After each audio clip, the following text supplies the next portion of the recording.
પણ અત્યારે કોઈ છોકરી ઉપર ભરોસો કર્યા જેવો જ નથી. કેવો જમાનો આવી ગયો. સાચી વાત ભાઈ, બધી બાઈઓ હરખી જ હોય. બકબક બંધ કર. હું બે ભરોસાની વાતું કરો છો? છોકરીઓ બે વફા હોય એની ઉપર કોઈ દી ભરોસો ન કરાય. એમ તો તારી બેને એક છોકરી છે તો એની ઉપર ભરોસો ન કર. અને તારે માય હે ને તો એની ઉપર ભરોસો ન કર.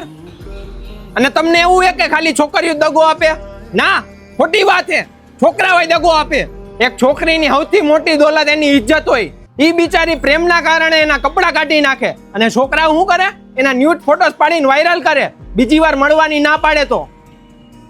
અને ઈ જ છોકરી તમારી હારે વાત કરવાની ના પાડી દે તો, અને આ જ વસ્તુ તમારી બેન કરે તો સાચું એમ?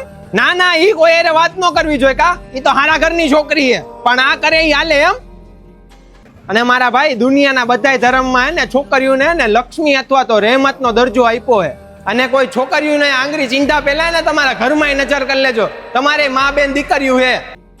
હા, હું માનું દુનિયામાં ઘણી એવી છોકરીઓ જે એની સુંદરતાનો દુરુપયોગ કરે, પણ મારા ભાઈ એનો મતલબ એવો નથી કે દુનિયાની બધી છોકરીઓ ખરાબ છે. જેમ છોકરાઓને હક હે ને એની પસંદગી નક્કી કરવાનો, એવી જ રીતે છોકરીઓને પણ હક છે એની પસંદગી નક્કી કરવાનો.